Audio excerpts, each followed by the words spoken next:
Liga Malaysia musim 2025-2026 terus mencuri perhatian apabila muncul beberapa gandingan mantap yang menjadi tunjang utama kejayaan pasukan masing-masing, sekaligus menghidupkan semula persaingan sengit di pentas domestik.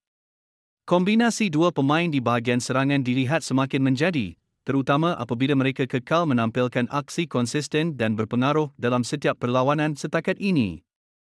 Kehebatan mereka bukan sahaja memperkukuh prestasi pasukan masing-masing, malah turut memberi impak besar terhadap kedudukan dalam carta liga yang semakin kompetitif.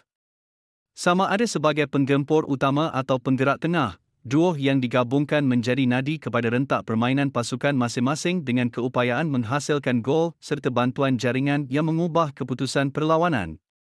Keberkesanan mereka bukan sekadar menyerlah di atas padang, tetapi turut menjadi faktor kebangkitan semula beberapa pasukan yang sebelum ini bergelut dengan prestasi tidak menentu.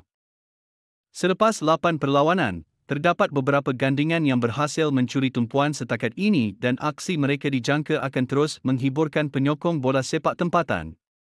Satu Bersun dan Arif Aiman.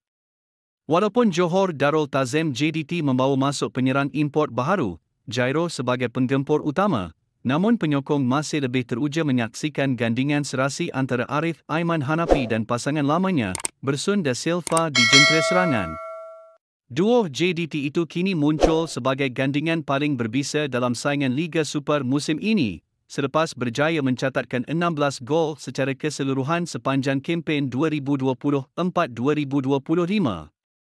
Kehebatan gandingan Bersun Arif Aiman bukan sahaja terselah dalam aspek penyudah, malah turut memperlihatkan kefahaman permainan yang tinggi di antara satu sama lain. Setakat ini, Bersun telah menjaringkan 9 gol, manakala Arif Aiman pula menambah 7 gol di samping merekodkan 10 bantuan jaringan yang banyak membantu skuad Harimau Selatan mengekalkan kedudukan kukuh di tangga teratas Liga. Sebaliknya, Jairo yang dibawa masuk bagi menambah bisa di barisan depan hanya berjaya meledak 7 gol dalam aksi Liga Super setakat ini. Walaupun masih menyesuaikan diri dengan corak permainan pasukan, kehadiran pemain itu dilihat belum mampu menandingi keserasian dan penyudah tajam yang sudah lama terbina antara Bersun dan Arif Aiman. Dua Jovan Motika dan Joseph Eso. Kehadiran dua muka baharu, Jovan Motika dan Joseph Eso nyata memberi dimensi baharu kepada jentera serangan negeri 9 FC dalam saingan Liga Malaysia musim 2024-2025. Walaupun baru menyertai skuad Jang pada musim ini, kedua-dua pemain import itu segera menunjukkan keserasian dan kini menjadi antara gandingan paling berbisa dalam Liga Super.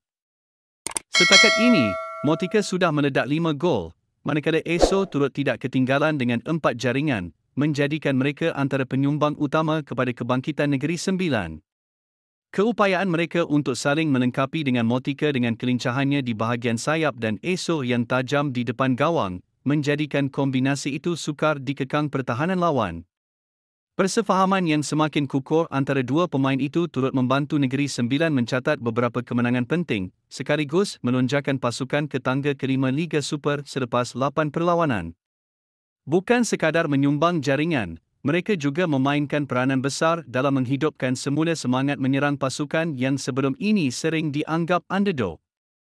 3 Mabela dan Nurilo.